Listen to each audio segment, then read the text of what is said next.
How's it going, everybody? Brian Alvarez here on Wrestling Observer Live. We are here every day, Monday through Friday, noon Pacific, 3 Eastern, Sundays, 3 Pacific, 6 Eastern. We got a lot to talk about here on the show today as we head into the Fastlane pay-per-view coming up in a week. We got news on UFC tomorrow, Jon Jones. Got a very interesting letter from a bodybuilder I'm going to read today about Jon Jones and his pulsing. We'll get to that a little bit later on. But normally on Friday, the Doctor of Lucha joins us. He's unavailable today, so we're going to have a lot of time for phone calls, emails, text messages, your thoughts on everything. If you've got NXT thoughts from this past Wednesday night, I watched the show last night. Any thoughts on UFC tomorrow, Fastlane, and yes, the thing that everybody seems to be talking about the most today, which is the Ronda, Rousey, Becky, Lynch Twitter war, which erupted yesterday. And I read a bunch of the tweets yesterday on the show. I didn't even read the most crazy ones that actually came later on in the day, where I'll try and find it here. I shouldn't even read it till I get the exact Ronda Rousey tweet that she sent out, but great insanity has taken place and got a lot of questions about it, so we will, in fact, address all of that here on the show today. If you want to give us a call, 844-411-5411 is the phone number. That is toll-free, 844-411-5411. You can send your text messages to Wrestling Observer. Brian at WrestlingObserver.com is email. Text messages 425-780-7566. If you head to WrestlingObserver.com, everything you know is linked up there on the front page. All of the phone numbers and text message lines and that sort of thing. Also, Twitter at Brian Alvarez. Check that out at SemperVivi. Lot to get into here today. Updates on Bruce Pritchard. Updates on Dana Warrior, who it was reported is now part of the WWE creative team. We'll get into all of that and more. Mike SemperVivi joins us after the break. Stick around, Wrestling Observer Live. Back here on the show, Brian Alvarez here, Wrestling Observer Live. Trying to find out where Mike SemperVivi is at. He should be here at some point. Got a lot to get into here today. That's my message to Mike. Tell me to text me when he's available. Hey, we got a lot to get into here today. We also got callers on the line waiting. Obviously, one of the big questions today is about this Ronda, Rousey, Becky Lynch Twitter war. So the deal that I talked about before the break, this tweet right here. So they are going back and forth yesterday, and Becky tweets the picture of her putting the armbar. I'll just go back to the very beginning here. So Ronda starts out by saying, "You hobbling around trying to be a ginger crutch ninja, taking fake prison photos in the hallway is not helping." And Becky responded with, "Keep the F word out of your mouth, concentrate on getting better at this business instead of trying to remain above it. Looking forward to seeing you real soon." Ronda responded with, "F word, you mean fake? Fake like your nonsensical BS armbar that doesn't even work and looks like you're holding the member you wish you had?" At which point, Becky photoshopped Ronda's husband's head on Ronda's arm in the armbar, saying it does look exactly like one now that you mention it. And then Ronda responded, "Rebecca Quinn," it's Becky's real name, "I don't care what the script says. I'm beating the living crap," she didn't say crap, "out of you the next time I see you." And then Becky says, Ron, you still mad, bro? Just checking because you went full Russo earlier. Wanted to make sure you made it back okay." And Ronda says, "Lawyer up, B-word. You're about to have plenty to sue me for." So, whole thing's off the rails. And, I mean, to cut to the chase, everybody, I hate to ruin storylines and that sort of thing, but it's all a work. I had people on our message board asking if it was a work. Of course it's a work. Ron and Becky are friends, and if it was not a work, this stuff would not be on Twitter. It would be long gone by now. They're just doing something. I don't know what. I know a lot of people are furious about the idea of mentioning that professional wrestling is fake, and Ronda's going to shoot on her, and this and that, and I mean, it probably is pretty stupid. I mean, the reality of the situation is this. I don't even know if this is even defending it, but there was a time, for a long time actually, and I'm talking 60s and 70s, where wrestling fans knew that wrestling was not real. And there were still a lot of them that believed, you know what? Wrestling is not real. All of the matches are performances. But man, when Bruno gets in there, it's real. They believed that the main event was real. Now, really the only defense I have for this, because it's not the 70s, if they can convince some casual fans, some occasional fans, that in fact, at WrestleMania, Ronda Rousey is going to try to break Becky Lynch's arm for real, and it leads to people buying the show, then this thing is a success. Obviously, if this turns people off to WWE or the feud, I mean, if hardcore fans decide they're going to stop watching because of this, then it's a failure.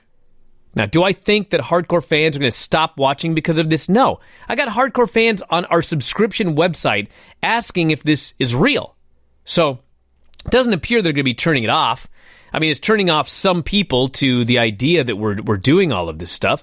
I wouldn't do it. Let's put it that way. I'm not sure that it's the end of the world. Obviously, it got everybody talking over the past couple of days. And sometimes when you get everybody talking, it's positive. And since Becky mentioned Vince Russo, I mean, sometimes when you get everybody talking, it's not a positive. And the David Arquette championship win in WCW in the year 2000 was not a success. It was a massive failure, even though it got publicity everywhere. USA Today, back when it was a big deal to get publicity in USA Today. I mean, it didn't help. It was a disaster. So, we'll see where this goes. All I can say is it's gotten people talking. I mean, the audience that they're attracting on Twitter, it's not like they don't know it's not real. So it's just a very weird situation. And, I mean, on top of everything else, WWE is allowing it on their social media. That's probably the most noteworthy thing about this, really. So, there you go. The Ronda Rousey story. Let's go to the phones. You're on the air. What's up? Hey, Brian. It's Anthony from Connecticut. Yes. All right, now I got a question regarding the women's triple threat at WrestleMania. Yes. Now, the triple threat, obviously, with the whole Twitter war yesterday, this and that, they're doing their best to hype this thing up as a big match. It's a big deal. And I think it should be a big match. But my one concern is that, let's just say, hypothetically speaking, these three put on a bad match, and it's the main event. How much do you think this is going to affect the women's division in WWE? Because, you know, this is the first ever women's main event at WrestleMania. It's seen in the eyes of Vince. Or do you think it just doesn't matter because Vince already got his headlines for the sponsors and shareholders that, women main evented WrestleMania, and Becky presumably wins the belt? Well, a couple of things. First off, I mean, if we look at Ronda Rousey's wrestling career from the very first match she had at last year's WrestleMania, Ronda has never had a bad match that they worked on at the Performance Center. I'm talking matches with Nia Jax, of all people. She ended up having a very good match with Nia Jax. Charlotte and Becky and Ronda Rousey, if given time at the Performance Center to work over their match, I cannot conceive of it being a bad wrestling match. Now, if you want to talk about maybe fans turn on this, or they turn on that, or they hijack, that's all something different. The actual in-ring wrestling, I can't imagine it being bad. And we had a Women's Royal Rumble last year that headlined the show. And I don't know what people say in hindsight. I know at the time some people thought it was good, but the reality was it was not a good match at all. It was actually a pretty bad Royal Rumble. But it didn't have anything to do with anything. It didn't affect the women's headline positions. It didn't affect the women's revolution, whatever they call it. So I don't think if they happen to somehow manage to have a bad match, I don't think it's going to mean anything to anything. But I think there's very little chance it's going to happen. Mike has joined us here. Any thoughts on any of this, Mike? Nope. Excellent. Thank God I went to you when I did. Well, I mean, how much can I really add to hypotheticals over what if the match fails? If the match fails, the match fails. It doesn't set anything back. But it's going to get a lot of Becky fans that are going to be really, really angry and saying, I told you so about it.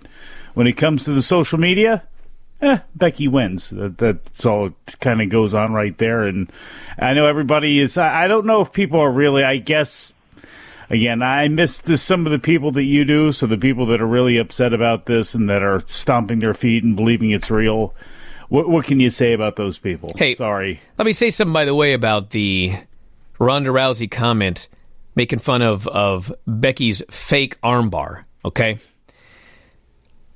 You're never going to see a disarmer in an MMA fight, okay?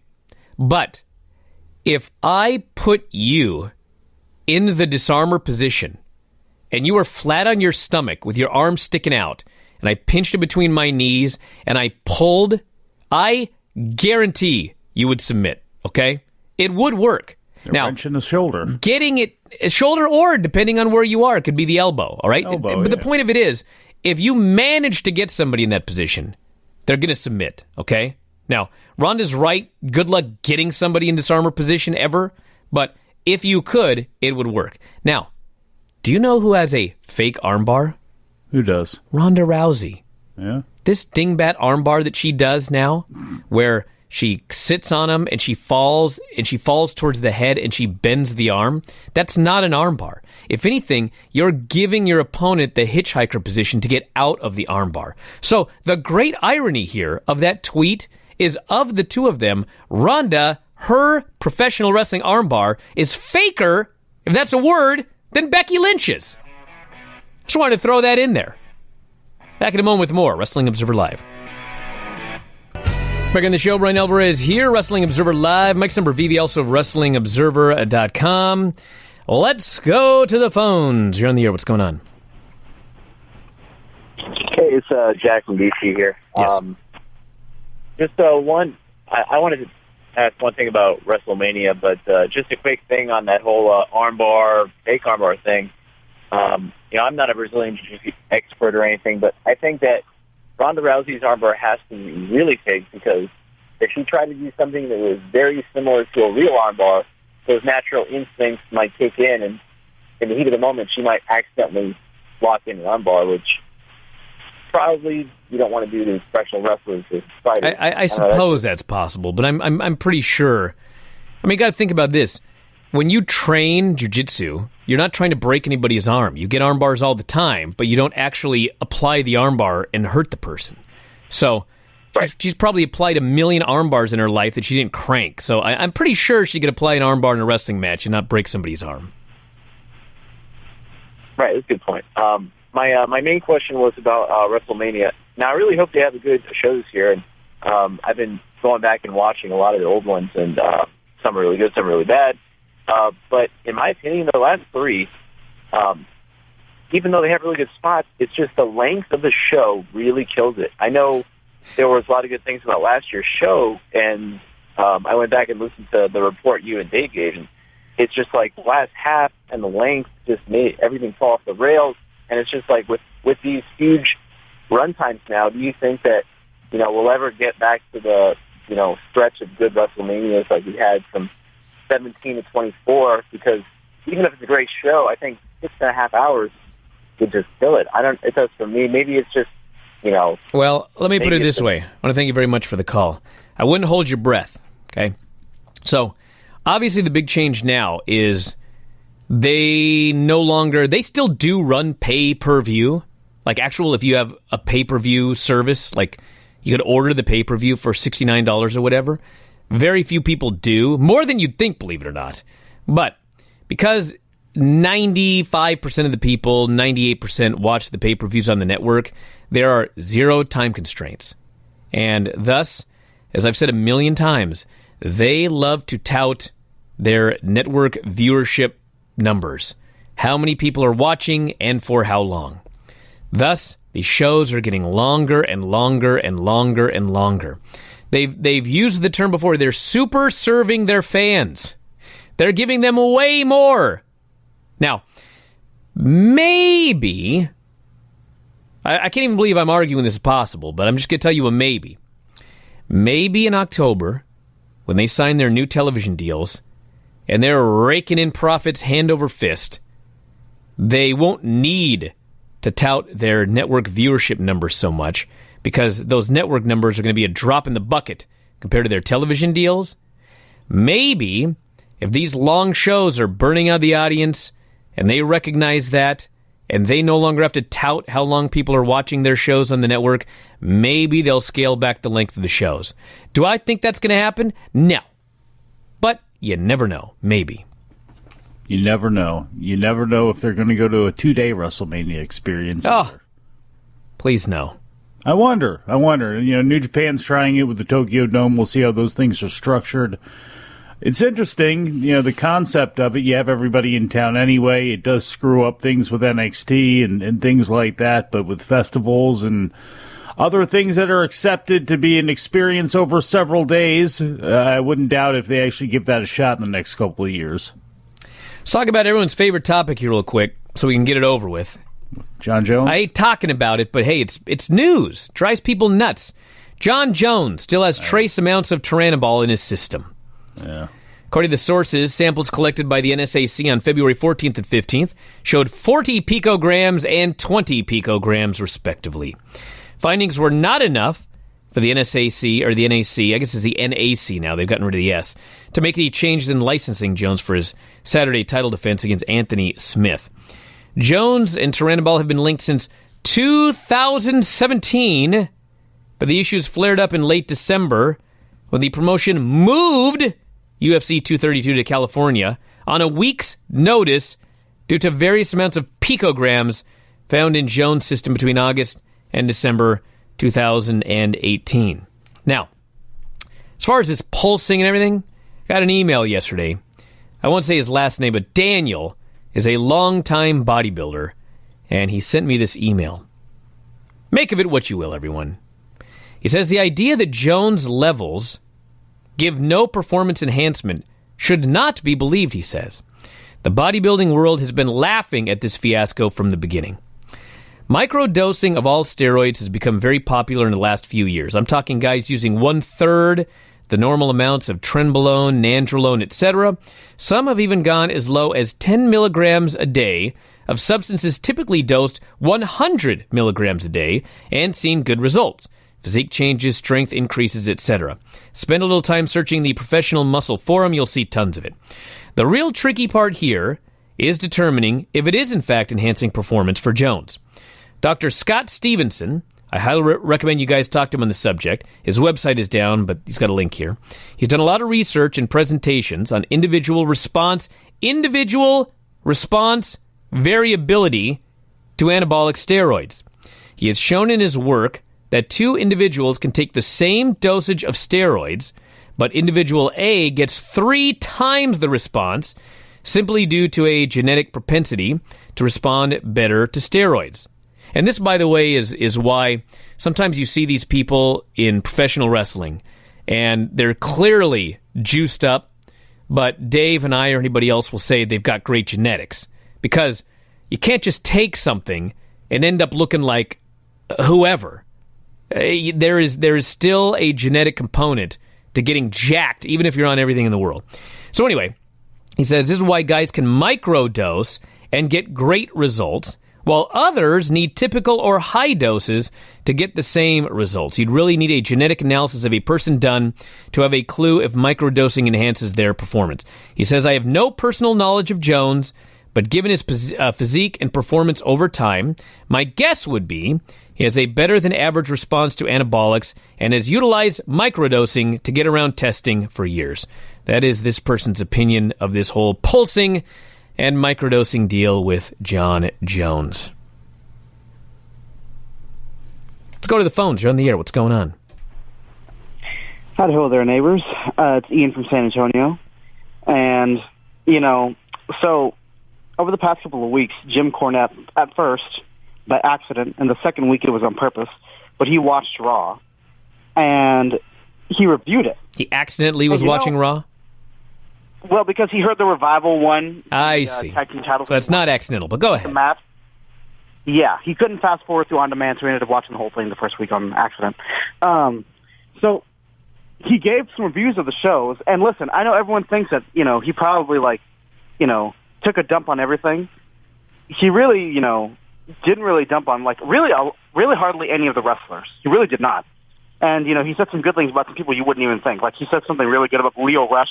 Says he thinks he could be the next managing sensation if he would just quit trying to. Because he's awesome. Why would that Yeah, be 'cause he is. surprising? Well, no, because Jim Cornette, like when Leo Rush did that whole thing where he no-sold the powerbomb to the table. Yeah, because he no-sold a powerbomb off the top rope. These are two completely different situations. Jim Cornette said, he's like, I don't think people would think that I would say something nice about this guy, but he's really good at this. Yes, anyways, he is. The other thing is, though, the main thing is that speaking of that, whenever he had that match against Ricochet in his debut with Finn Balor and Lashley and all that, he said, listen, and everyone thought that was the best debut that they had, of the night because, Ricochet got a good response for all the flip stuff he does. But Jim Cornette said, like, hey, listen, this guy, and he said some stuff I didn't even think about. A lot of us don't think about. Well, get to the point. What did he say? But he was like, listen. Well, he was like, hey, listen, this guy comes here, he's debuting, and he is selling. He's like, as much as they did everything flawlessly, but the problem is this guy's selling for a guy who's supposed to be a manager. That's a big-time problem.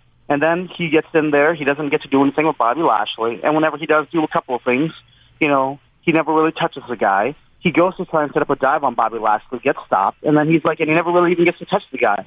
So you never really get to see, as far as, in the subconscious of the fans, if he even can hang with a big star. And he's over there getting pummeled by a guy who's like 5 foot 3. Well, listen, Ian. Ian, listen. I want to thank you very much for the call. For some reason, there's like a subset of fans who don't believe that you can have different opinions about the same person depending on a circumstance, okay? If Leo Rush takes a powerbomb off the top rope and doesn't sell it, yes, that's pretty stupid, okay? That doesn't mean that he's not a great talker and a great worker. They're two totally different things, all right? I love NXT, okay? I love 90% of what they do on that show. But I still am critical of how they debut people as well. I've seen a lot of people that have had their first match on NXT TV, and instead of going in there and having a showcase, they go in there and they go back and forth, back and forth, back and forth. And yes, it's a good match, but it's not the time to have a good match. Sometimes you just want someone to go in there, and if they're going to be a push performer, they should destroy somebody, or have a much less back and forth match with somebody you shouldn't even be, for example, pushed as hard as they're being pushed. So it's possible to have different opinions on everything. I understand where Cornette's coming from with Leo Rush. In both cases, by the way. Don't sell a powerbomb off the top. Well, and his opinion on Ricochet in that match, too, and how he was presented, you can make an argument for. I know it's not as flashy as the genetic part of the proceedings of UFC 235, but once you strip away that main event, there are interesting things on the undercard of this thing with Ben Askren debuting and the fact that both of the semi-main events look like it could be grindings delivered by Missouri wrestlers. And hey, this person says, what are the chances we get Keith Lee and Dijakovic Falls Count Anywhere for TakeOver New York? Very likely based on the booking, because they book things to lead to things. Back in a moment, Observer Live. Back in the show, Brian Alvarez here, Wrestling Observer Live. Maksim Pravivi, also of WrestlingObserver.com. Overnight Pro Wrestling She ran a story on how Dana Warrior, wife of the late Ultimate Warrior, joined the WWE writing team to offer more of a female perspective. Dave Meltzer reports he role as that of a consultant, not a member of the writing team, although that could change in the future. She was at WWE TV last week, scheduled for this week. Other notes from Dave. Bruce Pritchard's role with WWE, and in the pecking order, has been a bit overstated. He is also a consultant and not on the writing team. Pritchard and Conrad Thompson will continue their Something to Wrestle With podcast. Featured Raw match for Fastlane is being advertised as Roman Reigns and Seth Rollins versus Baron Corbin, Drew McIntyre, and Bobby Lashley in a 2-on-3 handicap match, which we did in fact talk about yesterday. And he says an angle will be shot Monday to get Dean Ambrose into the mix, reuniting the Shield. The match will then either be Roman, Rollins, and Ambrose versus Lashley, McIntyre, and Corbin, or Reigns, Rollins, and Ambrose and Strowman versus Lashley, McIntyre, Corbin, and Elias. What a fast lane battle that's going to be. Let's keep Corbin out of it. Also this. Access TV announced today it will be broadcasting the first night of this year's G1 Climax Tournament live. Tournament begins on Saturday, July 6th, American Airlines Center, head-to-head with what UFC is at least planning at this point to be its biggest show of the year. You know how that works out. That means Jon Jones is fighting. Access broadcasting the 2019 tournament, which ends Monday, August 12th. Final 3 nights, Budokan Hall in Tokyo. Live, everybody, on Access TV. person here says, any update on John Cena's Mania plans? This ties into everybody that has been asking about Lars Sullivan and an update. I have no update on Lars Sullivan. If Lars Sullivan returns, it's probably going to be Lars Sullivan, John Cena at WrestleMania. If he does not, John Cena may not even be at WrestleMania. I don't know. Maybe John Cena can win the Andre the Giant Memorial Battle Royal. I don't know about that. Who knows? He has no ticket to Mania right now.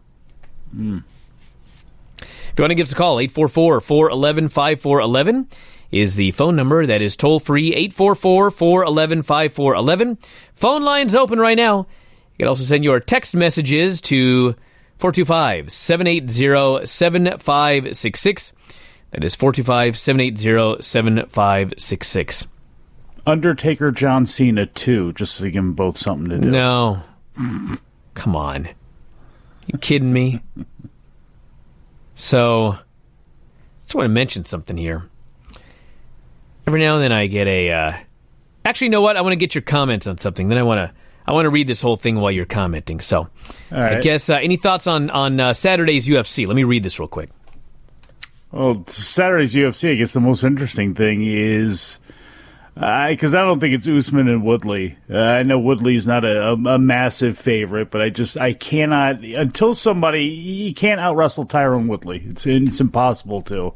So how Usman sets anything up that's going to do damage to him, I don't know. So the most interesting thing is Askren and Robbie Lawler, and Ben Askren isn't much with the fists, but his wrestling is outstanding. So I'm interested in seeing how much damage he can do to Robbie Lawler if he's able to get him down in short enough fashion where Lawler's not able to do enough point-wise or do enough to damage Ben Askren. So either way, Ben Askren's kind of been the one, outside of the Jon Jones testosterone story that's been doing most of the heavy labor, kind of pushing this fight and pushing this card. So we'll have to see what the buy rate's going to be on this. It is a Jon Jones fight, so we'll see. And all the ESPN hype and preliminaries and closing hype that they're going to have for it tomorrow night is going to be pretty interesting. So I guess that's really the biggest stuff on it. Did that give you time to read? Yes, I got an email here, and it was interesting because it's about, and this is exactly what it says in the subject line, WWE champ Mustafa Ali. I did not know he was the WWE champion. Really? Clearly that is a typo, but anyway, WWE champ Mustafa Ali is appearing in the new season of the Emmy and Peabody nominated series The Secret Life of Muslims. He's going to talk about his rise to the top and overcoming stereotypes, and I believe the show is going to be airing on March 13th. So if you'd like to check it out, The Secret Life of Muslims with Mustafa Ali, WWE champ, coming up on March 13th. Where is this going to be aired? Well, the email didn't mention that. I'm sure if you Google it, you can get all the information about where it's going to be. Maybe I can do a further follow-up right here. It doesn't say. You find out for me. I'll keep reading these text messages. All right. Might just be an online show. That's what it's looking like to me. All right. So a lot of other stuff to get into. The person here says, fantasy booking idea. R-Truth continues his U.S. title challenge at Fastlane, and Lars Sullivan debuts, destroys Truth, and wins. On SmackDown, Truth gets destroyed again by Lars, and John Cena makes the save. Challenges Lars at WrestleMania. You absolutely could do that. I thought where you were going was Truth continues the U.S. title open challenge out of respect for John Cena, and then at WrestleMania, John Cena accepts, and he has a match with R-Truth. You would have an unbilled John Cena WrestleMania appearance. I don't know if that's the smartest idea, but hey, we're selling the show on WrestleMania. This person here says, something that you and Vinny missed. Bianca got the visual pin on Shayna at TakeOver. It was not a clean win. Now, hold on a second. We've got to describe what a clean win is. That's still a clean win. The referee was distracted. That doesn't mean that the win is not clean. She still got caught in a choke. She could not get out, and she was submitted clean in the middle of the ring. The record books state that Shayna Baszler beat Bianca Belair. So therefore, I don't believe that Bianca should be gifted a match with Io Shirai to determine who gets the championship match against Shayna at TakeOver. But apparently William Regal does, and he's the GM.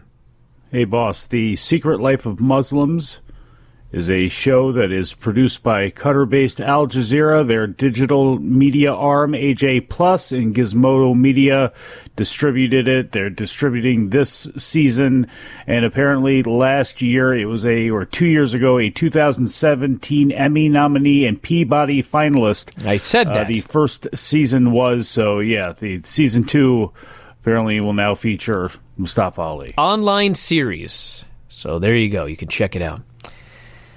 Person says, I thought Cena was rumored to face Angle at Mania. Maybe he is. I don't know. Could have been the Observer. I didn't see that. But this person here says, I thought Cena was facing... Oh, everyone's saying Cena, Kurt Angle. So maybe Dave reported Cena, Kurt Angle. I don't know about that match. Why? I say that's just another one. I'd rather just see Kurt Angle get a win and get out in his last WrestleMania. Same thing with John Cena. I mean, I don't know. There's part of me where if you don't actually have something at this point for a John Cena, why have him on the show at all? You know, unless it's going to be just to hold a microphone to do an interview or something like WrestleMania, that. of course he should be on the show. To do what? Well, apparently to have a match with Kurt Angle. And listen, awesome. I wouldn't have a problem with John Cena versus Kurt Angle, except for the fact that they have given Kurt Angle zero credibility. And I know someone's going to say, Brian, he won on Raw. Yeah, he beat Jinder Mahal. It was his first singles win in WWE since 2006. Do you understand? He has not won a singles match outside of Jinder on WWE television since 2006. And they're going to do him and John Cena at WrestleMania? I mean, maybe they can start building him up on Monday. But man, you got to do something with the guy. You don't have to do anything with John Cena in that case, then. You don't need it. You know, why? You don't want to see anybody at Mania. It's supposed to be WrestleMania, dude. Everyone comes back. They have their big matches. Everybody pops to see the old guys. That's what Mania is. John Cena comes back. He has a match. It's not the end of the world. They have to run 6 hours anyway, dude. More than that. It's probably going to be 7 hours. You got to do 7 hours. Put some matches on there. Okay. Would you rather have some of these matches go like 25 minutes? I wouldn't. No, but I just don't want to waste my time with just, you know, again, if I'm trying to maximize what I'm doing here. Oh, John Cena hasn't been around in forever. Here, we're just going to plop him in and have a match. No, we saw that last year. They did that same thing last year with him and The Undertaker, how that whole thing played out. So, no, I would rather not. They have 9 million people on the roster. I'd rather see one of those guys get utilized. If John Cena's not putting over one of those guys or doing something constructive, no, the show's long enough. I don't need to see him just because he's John Cena. They had a dumb idea last year. We don't need to hold that against them. They were too clever. Everybody knew that it was going to be... We do that every day. This was even worse. Everybody knew it was going to be John Cena and The Undertaker. And so every time you thought they were going to announce it, they didn't. And then finally you figured they had to announce it on the go-home show, and they didn't. And then John Cena shows up in the crowd, which was clever. It was clever that he actually bought a ticket and was in the crowd. But it was overthinking the situation. So when he finally comes out he runs backstage, and then he comes out for like a 2-minute match. They were too clever for their own good. So it sucked. Maybe if they would have just announced Nicholas. the match and gone like 12 minutes, it probably would have been fine. Wrestle Nicholas. Hey, you could do anything with the guy. I don't think they should do a match with Nicholas, though. I wouldn't be surprised if we saw Nicholas this year. I'm sure he's going to be in the building. Person says, I'm a hardcore fan. Within an hour's drive of MetLife, I go to all New York and Philly pay-per-views, but have no desire to buy a Mania ticket. Why? What don't you like about it? Send me another text. I want to hear what the problem is with this WrestleMania card that we don't even know yet. Well, because if you're not a real big fan of the product right now, the only thing you can do is go, I really don't want to spend a bunch of money on that. And then you don't. So if it could just be as simple as that, but I guess we'll find out if he decides to text back in. This person says, what is up with the AEW TV deal? The prior reporting was they had 2 offers. Now it seems like that isn't the case. When has anyone said that's not the case now? They're trying to get a national television deal. You don't just walk into a television station and say, hey, let's do this, especially if you've got 2 good deals on the table. I mean, if you got 2 good deals on the table and there's 2 strong networks that want you, I mean, why would you just grab one? Negotiate. See if you can get more. So when the deal happens, the deal is going to happen. But these things don't happen overnight. Have you ever bought a house? It's not like I see a house that I want, and I'm like, I'll have that house next week. It's a long, drawn-out, difficult process. And signing a national television deal is the same sort of thing. It doesn't happen overnight. This person says, have you heard Roman's match plan for Mania? No, he just came back this week and nobody knew except for like 3 people. So they haven't even... I mean, maybe they have something now, but they wouldn't have had anything prior to his return on Monday. Now, if you want to have Roman go and kill a generation and have him wipe out John Cena, I guess you could do that in a short match if you wanted to. I guess I'll take that. Burr says, I don't know what was better about that Keith Lee Dijakovic match. I'll tell you what wasn't great about it, the name Dijakovic. Anyway, says it felt like it was a PWG match, and there was the awesomeness that is Keith Lee's new theme. I've heard a lot about Keith's theme. It's all people have been asking about. Is it better than Matt Riddle's? Tough question. Back in a moment, Observer Live. Back on the show, Brian Alvarez here, Wrestling Observer Live. Mike Sempervive, also of WrestlingObserver.com. During the break, I did a super quick poll. Better theme, Keith Lee or Matt Riddle? Literally 1 minute left. Head up to my Twitter, at Brian Alvarez. Cast a quick vote. I'll give the results at the very end of the show. I won't spoil it right now. But who do you think has the better theme? The new Keith Lee theme where he raps? Or Matt Riddle's Bro? Which, by the way, is Paisley's favorite. He always asks to listen to Hey Bro when we drive in the car. Big fan. So anyway, I think just because of that right there, I'm going to predict Matt Riddle. Well, we'll soon find out. She hasn't heard Keith Lee's theme yet, so maybe if I put that on, she'd ask for that one. Person here says, not even close. Riddle's theme is much better. An all-time classic. Keith Lee, just fine. This person says, Keith Lee's theme is better than Riddle's because Keith Lee raps. Now, if Riddle rapped, it might outshine the big man. Man, a lot of passion about this topic. This person here says, bro. That's his answer. 2 people said that. And third person said, let him know, bro. So it does look like things may not be good for Keith Lee here.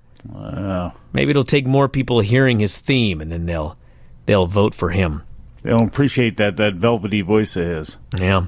Man, all of the comments are, in fact, about Matt Riddle. And as we go off the air here, everybody, the poll is closing. It was a 5 quick minutes. 38% Keith Lee, 62% Matt Riddle. Wow. The king of bros, the former king of bros, now the king of themes, Matt Riddle. We're out of time, everybody. Want to wrap it up here for today. Want to thank you all for listening. Back here on Sunday, as we are every day, Monday through Friday, noon Pacific, 3 Eastern, Sundays, 3 Pacific, 6 Eastern. Check out the lineup at sportsbyline.com. Check out all of our shows at wrestlingobserver.com. We'll talk to you again next time. Thanks, Mike, as always, callers and listeners. Wrestling Observer Live.